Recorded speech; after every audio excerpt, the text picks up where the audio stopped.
Por 10 anos, minha voz foi um sussurro inaudível. Eles me viam, Isaías, o mudo, apenas como um corpo forte para a labuta, um par de mãos caladas. Mas o que não sabiam é que por trás dos meus olhos quietos, uma mente afiada mapeava cada árvore, cada riacho, cada fresta daquela fazenda amaldiçoada. E quando a crueldade do engenho das palmeiras ameaçou esmagar nossa última esperança, meu silêncio se tornou a mais poderosa das armas. No chão de terra batida, desenhei o caminho para a liberdade, e o preço foi a queda de um império de dor. Mas antes de continuar, olá, meu amigo e minha amiga. Aqui é Bruno Henrique, narrador do Além da Escravidão. E hoje se prepare, porque você vai conhecer uma história antiga que vai mexer com seu coração. Antes de começarmos, inscreva-se no canal e me diga nos comentários de qual cidade você está nos ouvindo. Eu adoro saber até onde nossas histórias chegam. Prepare-se, porque a emoção começa agora. Você deve estar se perguntando como um homem sem voz poderia mover montanhas, não é? Como um defeituoso, como eles me chamavam, poderia arquitetar a ruína de um coronel poderoso? Para entender, precisamos voltar no tempo, para uma manhã de domingo, 12 de maio de 1898, quando o sol escaldante do sertão pernambucano mal começava a dourar as folhas da cana. Naquele dia, uma notícia fria como a morte se espalhou como fumaça tóxica pela senzala do engenho das palmeiras. Coronel Ramiro, o novo senhor, havia chegado. Eu, Isaías, então com 42 anos, me lembro de cada detalhe daquele dia fatídico. Desde os 12, quando aterrorizado, fui forçado a testemunhar e ocultar o crime hediondo do antigo senhor, perdi a fala. A cena brutal, o sangue no chão da casa grande, a mudez foi uma proteção, um escudo. Mas também me tornou invisível. Os feitores passavam por mim como se eu fosse parte da paisagem, um pedaço de mobília. E essa invisibilidade, que antes era uma maldição, tornou-se meu maior trunfo. Enquanto eles achavam que eu era apenas um braço para a enxada, meus olhos, esses sim, nunca pararam de falar, de registrar. Cada palmo daquela terra, cada rocha, cada atalho, cada esconderijo na mata densa e nos mangues traiçoeiros, tudo estava gravado em minha mente com uma precisão assustadora. Eu era um mapa vivo do inferno que chamavam de lar. Com a chegada de Ramiro, a opressão, que já era pesada, se tornou esmagadora. Ele não era apenas cruel, era sistemático em sua brutalidade. Em uma tarde de quinta-feira, 21 de junho de 1898, apenas um mês após sua chegada, Ramiro ordenou a construção de um novo tronco, maior, mais robusto, bem no centro do pátio, para que todos vissem. Para que sirva de lição, ele rosnou com um sorriso que não alcançava os olhos. Eu observei, com o coração apertado, cada martelada, cada prego fixado naquela estrutura que seria o palco de nossa dor. Mas a gota d'água, a estaca que perfurou o último resquício de minha esperança de uma vida meramente suportável, chegou 3 semanas depois, em uma terça-feira úmida, 10 de julho de 1898. Naquele amanhecer, com o orvalho ainda nas folhas, Ramiro reuniu os escravizados e, com a voz embargada de ódio, anunciou sua decisão. Todas as crianças menores de 7 anos seriam vendidas para fazendas distantes, para acabar com a rebeldia na raiz. Você deve estar pensando, por que justo as crianças? A resposta, meu amigo, é que ele queria quebrar nossa alma. Eu vi o desespero nos olhos das mães. Ouvi seus lamentos que me rasgavam por dentro. Mas o que me quebrou, o que me fez entender que não havia mais retorno, foi o olhar de Dandara. Minha pequena Dandara. Neta da velha rezadeira, ela era a luz que ainda brilhava em minhas noites escuras. Aos 6 anos, com seus olhos grandes e curiosos, ela me via não como o Isaías mudo, mas como seu protetor silencioso. Naquele momento, eu soube. Meu silêncio, Minha invisibilidade, tudo o que acumulei em 10 anos, seria a arma que ele jamais esperaria. Não haveria mais observação passiva. A mente que mapeou cada trilha agora desenharia o caminho para a vingança. O engenho das palmeiras cairia, e eu, Isaías, o mudo, seria o arquiteto de sua ruína. O engenho das palmeiras não era apenas um local de trabalho. Era um purgatório na terra, um moedor de almas sob o sol inclemente de Pernambuco. Ali, a vida era um ciclo interminável de dor e exaustão, onde o sol nascia com o chicote e se punha com o lamento. O coronel Ramiro, com sua face endurecida e olhos que pareciam chumbo derretido, impôs um regime que fazia os antigos senhores parecerem benevolentes. Não era raro ver, em uma manhã de sábado, 14 de julho de 1898, logo após o toque de alvorada, um escravizado sendo arrastado para o recém-construído tronco, seus gritos ecoando pela senzala, um lembrete cruel do que aconteceria a quem ousasse desafiar. Você deve estar se perguntando, como alguém poderia suportar tanto? Como a esperança não se apagava de vez? A verdade é que mesmo sob a sombra da opressão, a vida pulsava, teimosa e resiliente. E eu, Isaías, mesmo mudo, tinha um papel vital nesse pulsar silencioso. Minhas mãos, calejadas pela lida na lavoura e no moinho, não eram apenas para o trabalho forçado. Elas tinham um toque delicado, uma precisão quase cirúrgica. Desde menino, observando a velha rezadeira do engenho, a avó de Dandara, minha pequena luz, aprendi sobre as ervas, as folhas, as raízes que podiam curar ou acalmar. Em segredo, no lusco-fusco das noites, eu triturava folhas, misturava pós, preparava ungüentos que aliviavam as chagas dos açoites, as febres dos que caíam exaustos. Era uma forma de resistência, um bálsamo para a alma ferida do meu povo. Às terças-feiras, por exemplo, após o jantar escasso, quando a maioria desabava em sono pesado, eu me sentava em um canto da senzala e, com gravetos e pedras, desenhava no chão o mapa das constelações que minha mãe me ensinou, antes que sua voz também fosse silenciada. Não era apenas um passatempo, era uma forma de manter a memória viva, de lembrar que havia um mundo além daquelas cercas, um mundo de estrelas e liberdade. Essas habilidades, essa observação minuciosa, essa capacidade de memorizar cada detalhe, cada trilha que serpenteava pela mata, cada esconderijo natural, eram frutos de anos de uma vida forçada à invisibilidade. Eles me viam como mudo, como defeituoso, mas não sabiam que, enquanto limpava as baias dos cavalos, meus olhos registravam os horários das rondas dos capitães do mato. Não sabiam que, enquanto colhia a cana, minha mente mapeava os pontos fracos das cercas do engenho, os atalhos para os riachos mais próximos. Essa invisibilidade era uma capa, um disfarce perfeito para a inteligência que fervilhava dentro de mim. Eu era o guardião silencioso de segredos, o observador constante. Meu corpo estava acorrentado, mas minha mente viajava por cada palmo daquele inferno verde, gravando cada detalhe. Eu sabia onde encontrar água fresca na seca, quais frutos eram venenosos e quais davam sustento.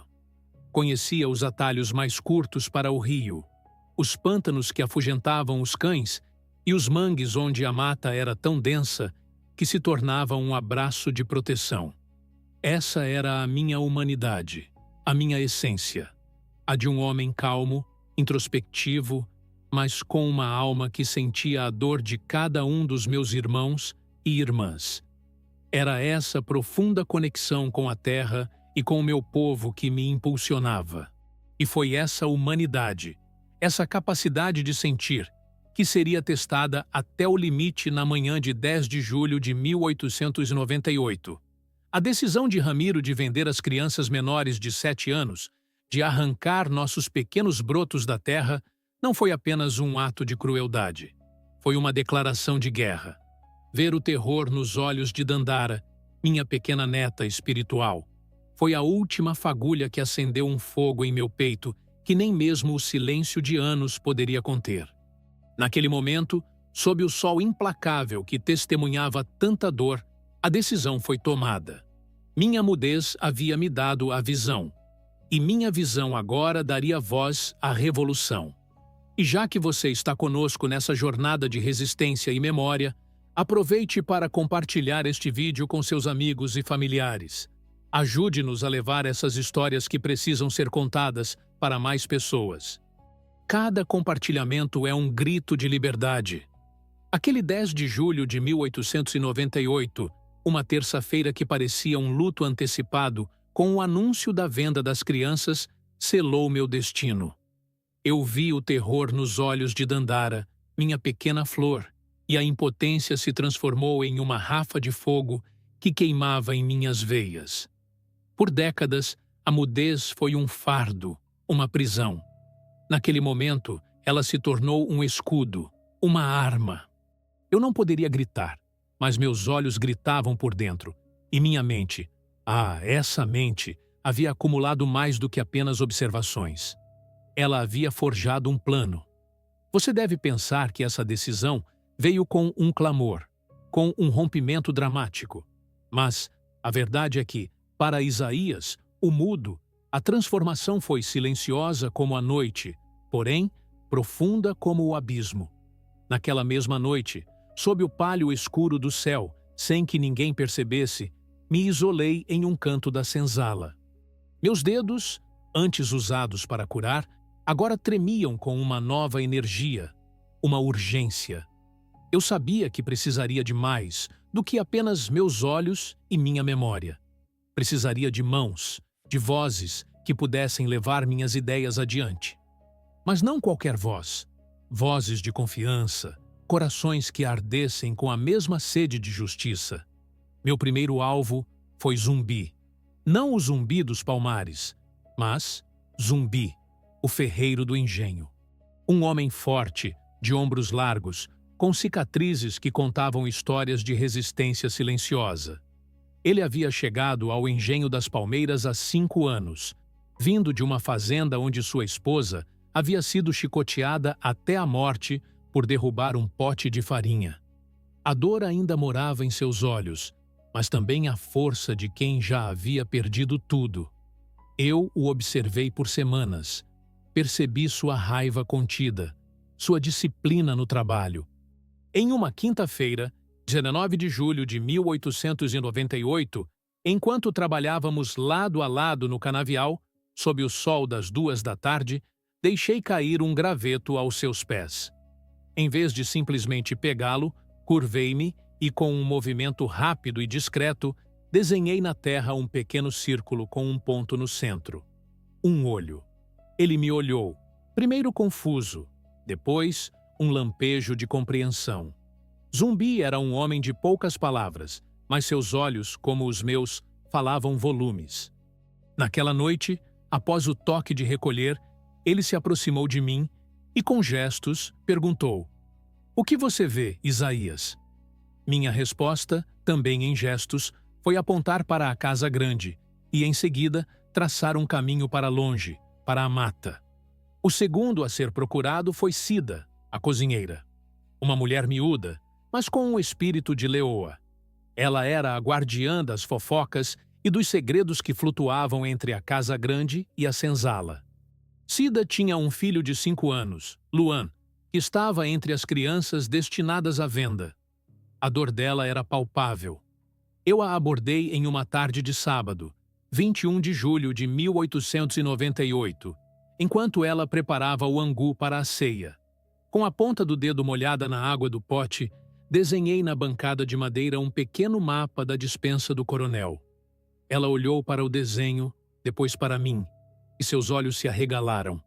Eu apontei para a casa grande, depois para o caminho da floresta, e fiz um gesto de fuga.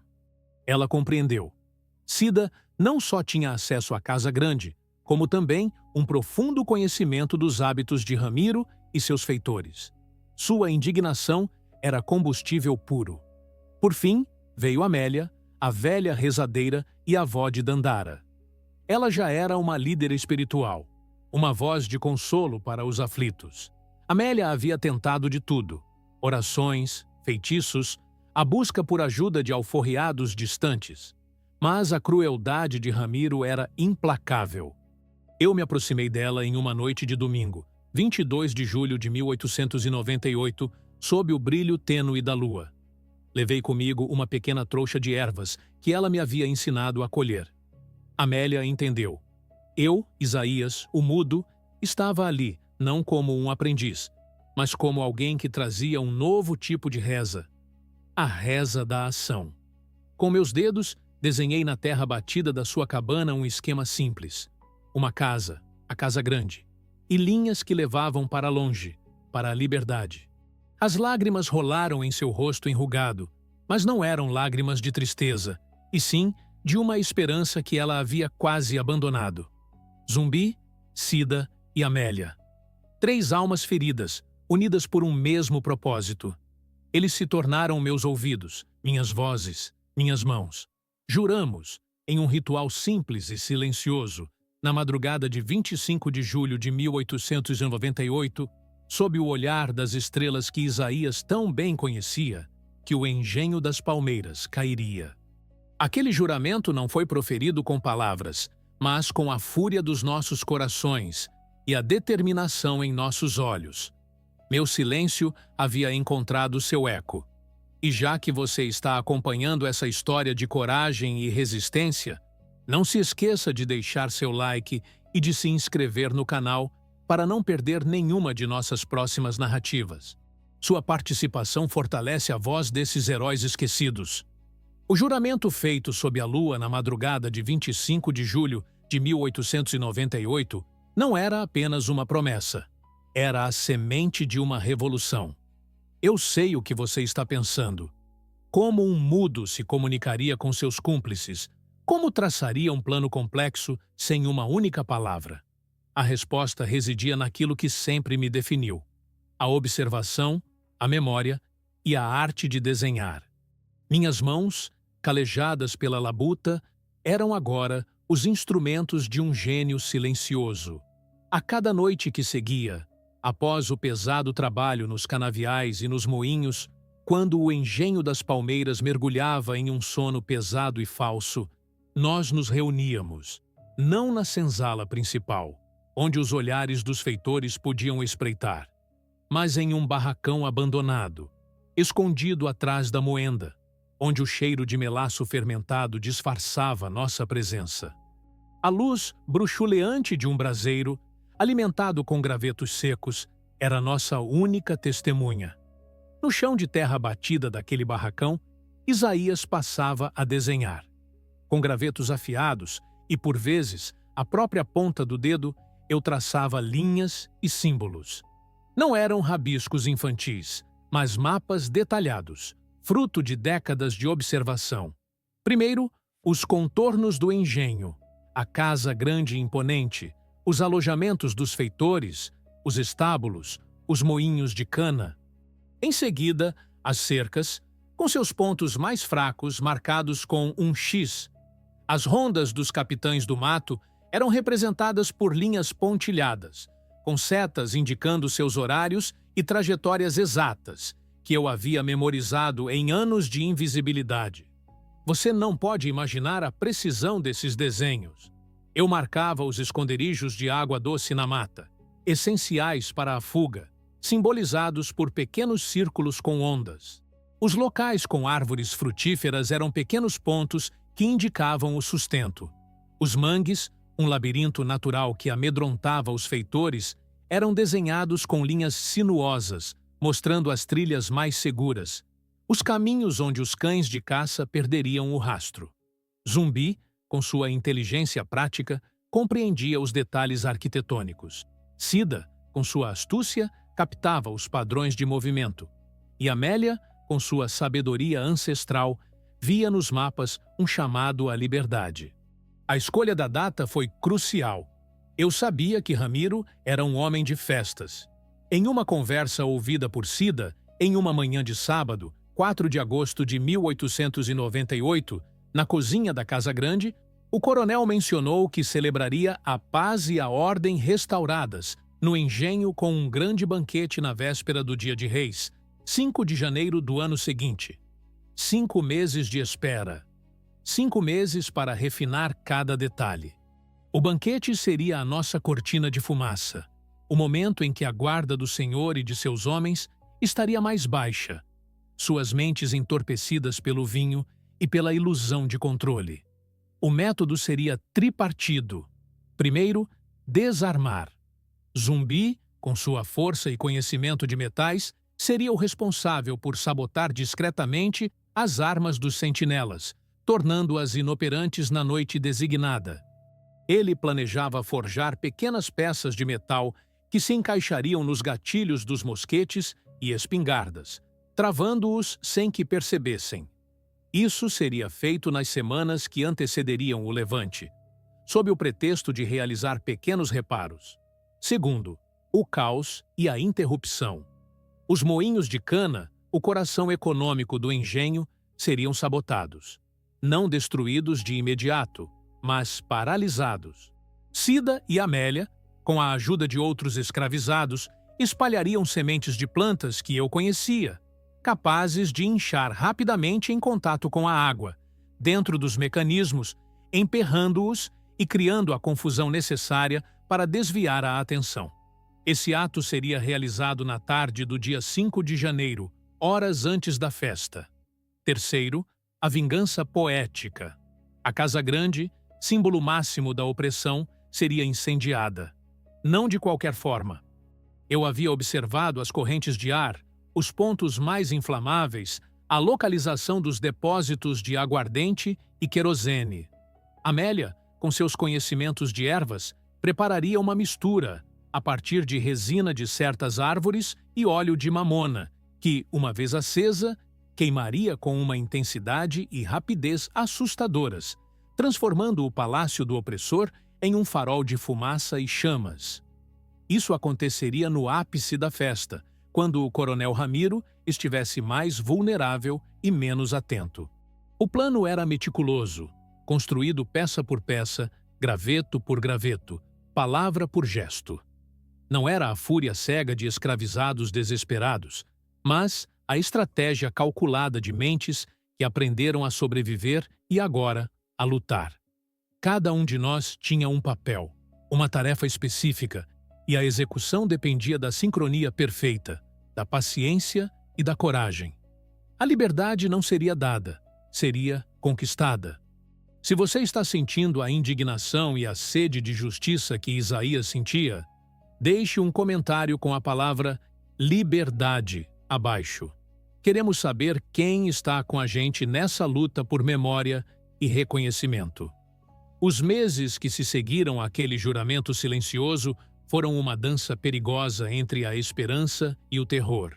Você deve imaginar que a tensão seria insuportável, e você estaria certo. Cada amanhecer trazia consigo o medo de ser descoberto, de um olhar desconfiado de um feitor, de uma palavra dita no momento errado. Mas a mudez de Isaías, sua aparente docilidade, era um disfarce perfeito. Ninguém suspeitaria de um defeituoso calado. Nas semanas que antecederam o Dia de Reis, a senzala fervilhava com uma energia contida, quase palpável.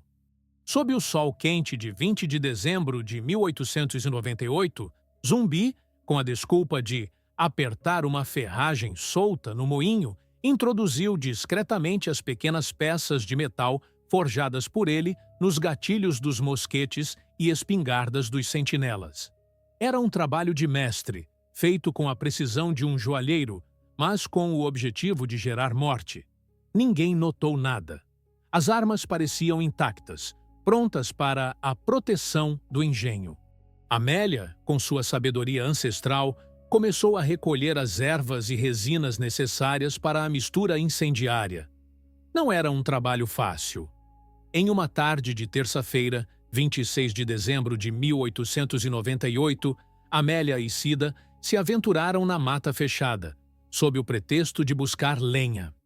Enquanto os feitores as observavam à distância, despreocupados, Elas colhiam as folhas pegajosas da mamona, a resina viscosa de uma árvore centenária, misturando-as com óleos e pós, transformando uma simples trouxa de ervas em um pavio de destruição. O cheiro adocicado e forte que emanava da trouxa não despertava suspeitas, apenas a sensação de que a velha estava preparando mais um de seus remédios para algum mal-estar. Eu, Isaías, passava meus dias na lavoura como sempre, mas meus olhos estavam mais alertas do que nunca. Minha mente era um relógio. Eu observava o fluxo e refluxo dos feitores, os pontos cegos das patrulhas noturnas.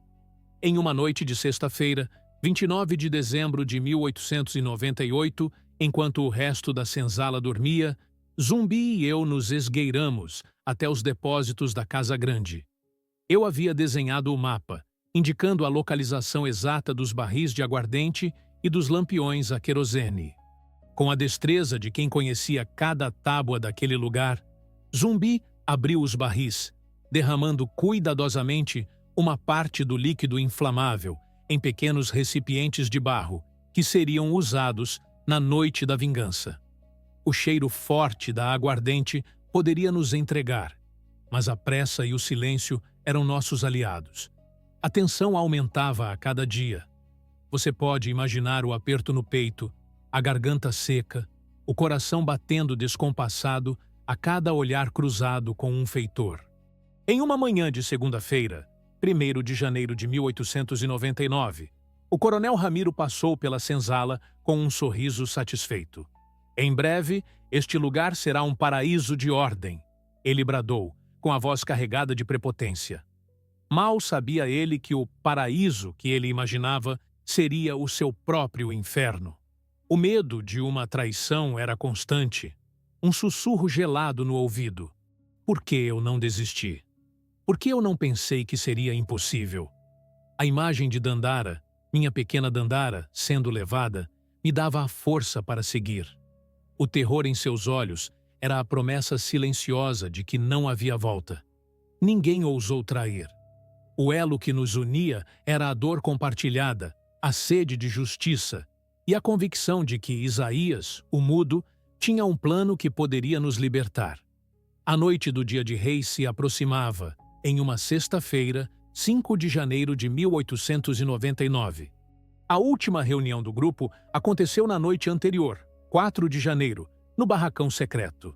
O braseiro mal iluminava os rostos suados e tensos. Eu, Isaías, desenhei o mapa uma última vez, cada detalhe gravado na mente de cada um. A rota de fuga, os pontos de encontro, as senhas em gestos, a ordem exata das ações. O silêncio era tão denso que se podia ouvir o próprio coração batendo. Amélia, com a voz embargada, fez uma última reza, pedindo proteção aos orixás e força aos ancestrais. Zumbi apertou minha mão, um gesto mudo de gratidão e compromisso. Cida, com os olhos marejados, acenou, a promessa de liberdade para Luan em cada fibra de seu ser. A noite da vingança chegou. O ar estava pesado com a expectativa, com o cheiro de suor e a fumaça de incenso que Amélia havia queimado. O engenho das palmeiras por fora parecia calmo, adormecido. Mas por dentro, nas sombras da senzala, a revolução estava acordada. E eu, Isaías, o mudo, era o maestro silencioso de seu amanhecer. E se você está arrepiado com a tensão dessa história, imagine o que virá a seguir. Curta o vídeo e se inscreva para ser o primeiro a saber como Isaías e seus aliados desafiaram a opressão. Não perca o clímax dessa saga. A noite de 5 de janeiro de 1899, véspera do Dia de Reis, amanheceu sob um céu estrelado que parecia testemunhar a respiração suspensa do engenho das palmeiras. Você pode sentir o cheiro do medo e da esperança misturados no ar. Aquele dia era o nosso tudo ou nada. O coronel Ramiro, alheio ao que o esperava, esbanjava confiança, sua risada grossa ecoando pela Casa Grande enquanto recebia convidados para o banquete. Mal sabia ele que o menu da noite incluía uma refeição que jamais esqueceria: a justiça. O plano começou a se desenrolar na tarde daquela sexta-feira por volta das 14 horas. Enquanto a maioria dos feitores estava ocupada com os preparativos da festa e os escravizados, sob a vigilância relaxada, eram direcionados a tarefas menores, Cida e Amélia agiram.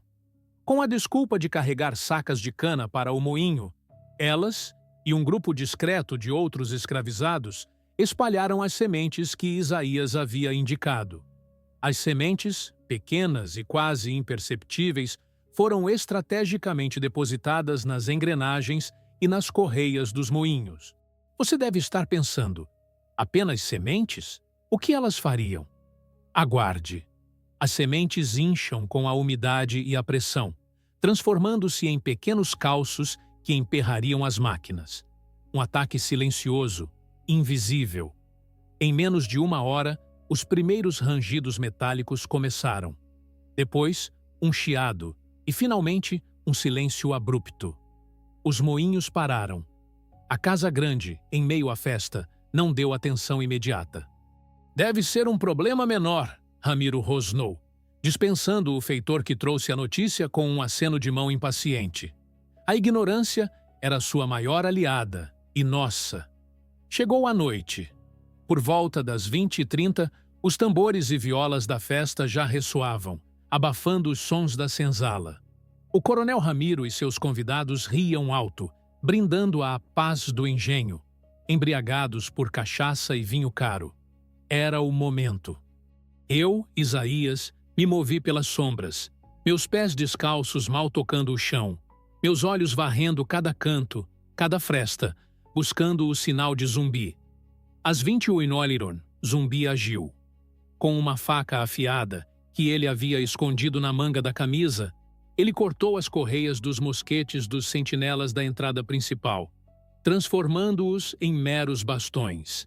Em seguida, com movimentos rápidos e certeiros, usou um martelo para desviar o pino do gatilho de um mosquete encostado na parede da guarita. Um som metálico abafado, quase inaudível em meio à algazarra da festa. Os sentinelas, entorpecidos pela bebida e pelo tédio, não notaram nada. Eles eram figuras patéticas em suas posições, armados com ferramentas inúteis, vítimas de sua própria arrogância. O sinal de Zumbi veio, um assovio baixo, imitando um pássaro noturno. Meu coração disparou. Era hora de a chama da vingança dançar. Às 21h45, enquanto os risos e os brindes atingiam o ápice na Casa Grande, um grupo de escravizados, liderados por mim, Isaías e Amélia, se moveu como sombras, seguindo os caminhos que eu havia mapeado por anos. Chegamos aos fundos da Casa Grande. Os barris de aguardente e querosene que Zumbi havia preparado estavam em pontos estratégicos, perto das paredes mais antigas, das estruturas de madeira que eu sabia que queimariam mais rápido. Amélia, com as mãos trêmulas mas firmes, espalhou a mistura de ervas e resinas que ela havia preparado, pelos cantos, pelas cortinas, pelos móveis de madeira. O cheiro forte e doce se espalhou pelo ar, mascarado pelo cheiro de comida e bebida da festa.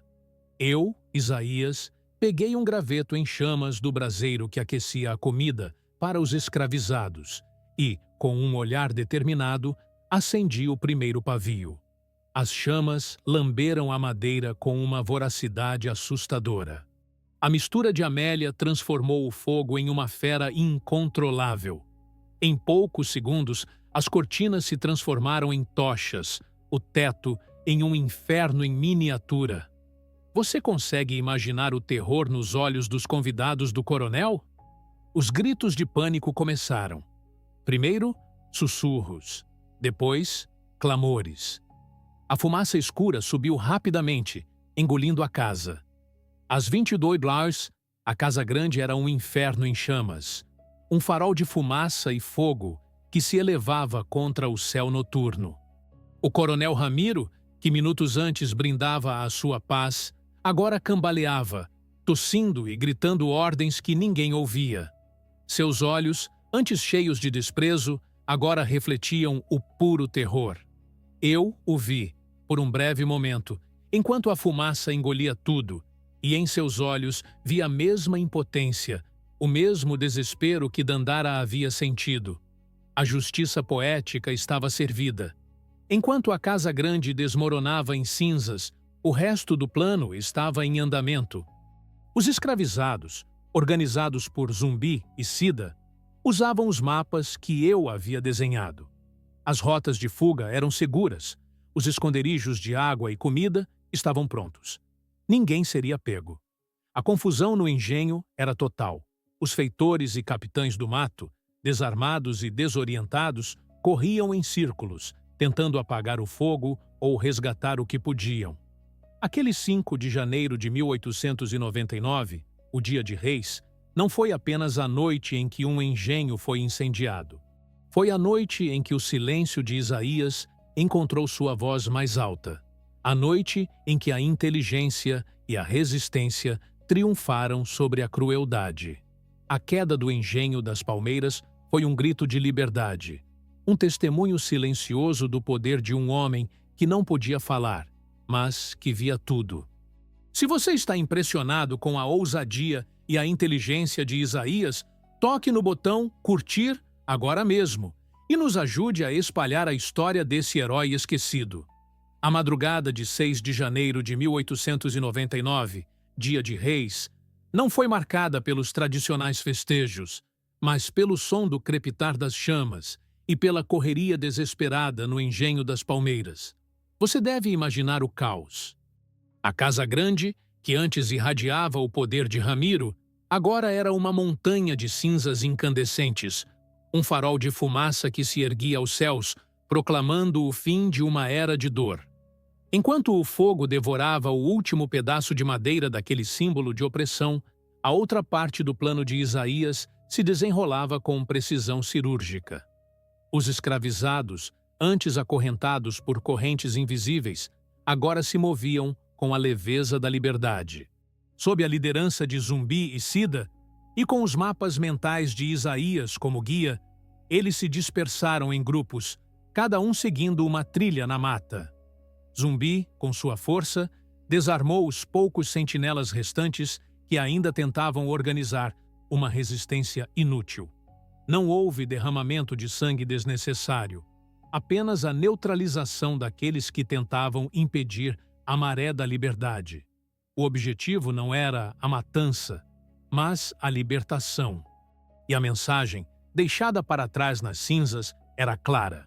A paciência dos oprimidos havia chegado ao fim. As crianças, incluindo a pequena Dandara, foram as primeiras a serem conduzidas. Amélia, com sua voz suave e encorajadora, liderava o grupo, enquanto eu, Isaías, observava cada um, garantindo que ninguém ficasse para trás. Ver Dandara correndo livremente pela mata, seus olhos brilhando não mais de medo, mas de uma nova esperança, foi a maior recompensa que eu poderia ter. A fuga foi organizada e bem-sucedida. Os mapas que eu havia traçado meticulosamente por anos se tornaram as rotas para a liberdade. Trilhas secretas, esconderijos de água e comida que ninguém mais conhecia, tudo funcionou como previsto. Os cães de caça, outrora os maiores terrores dos fugitivos, foram facilmente despistados nos mangues densos e traiçoeiros, onde as pegadas se apagavam e o cheiro se perdia. A notícia do incêndio e da fuga se espalhou como pólvora pelas fazendas vizinhas. Você pode sentir o pânico que isso causou? Os senhores de engenho, que antes se sentiam inabaláveis em seu poder, agora olhavam para seus próprios escravizados com desconfiança. O medo, que antes era uma ferramenta deles, agora se voltava contra eles. O engenho das Palmeiras caiu, ecoavam os sussurros, e em cada um deles havia uma mistura de horror e de uma esperança perigosa. O coronel Ramiro, desfigurado pela fumaça e pela dor da perda, tornou-se a personificação do fracasso.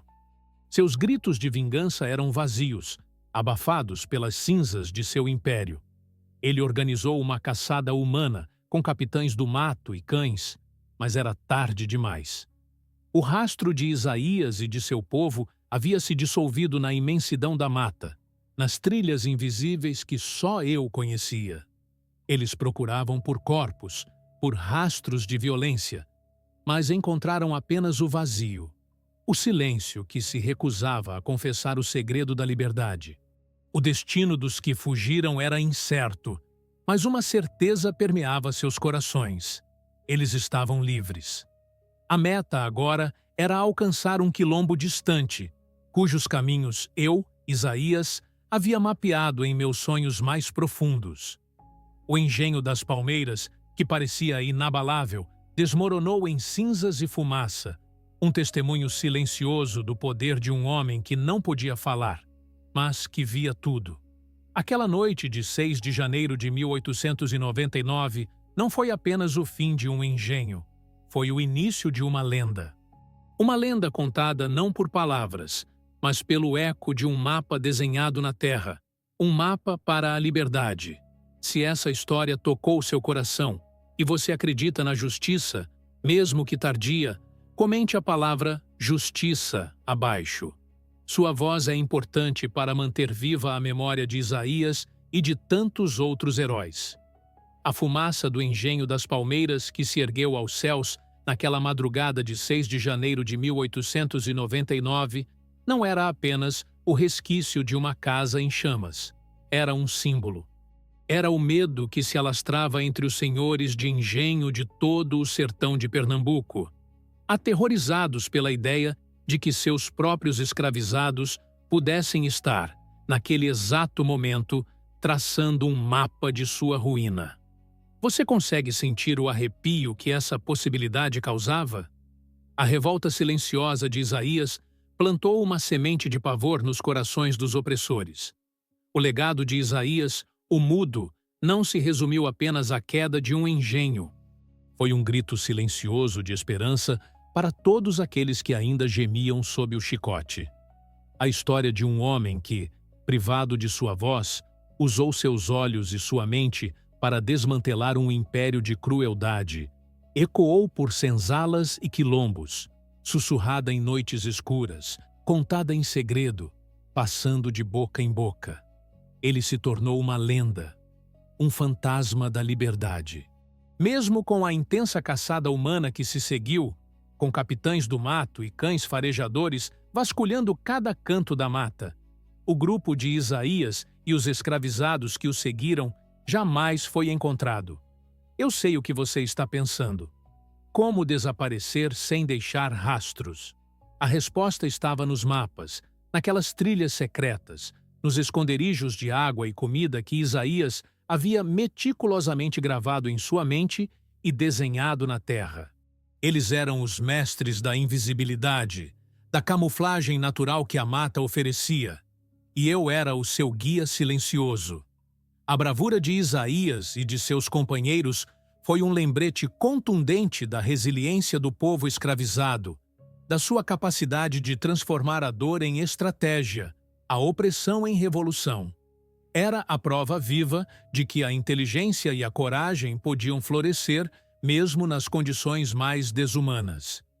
O medo que o coronel Ramiro sentiu ao ver seu engenho em chamas foi a exata dose de justiça poética que os séculos de sofrimento exigiam. O mapa que Isaías desenhou no chão não foi apenas um guia para a fuga, foi a herança de sua coragem, um testamento de que a liberdade, para ser conquistada, muitas vezes exige a ousadia de desafiar o que parece inabalável. O engenho das palmeiras, agora apenas uma lembrança carbonizada, serviu como um monumento à força indomável do espírito humano. Comente a palavra coragem, se a história de Isaías te inspirou a buscar justiça e a valorizar a inteligência e a resiliência dos nossos antepassados. Sua voz agora amplifica a história que tentaram calar.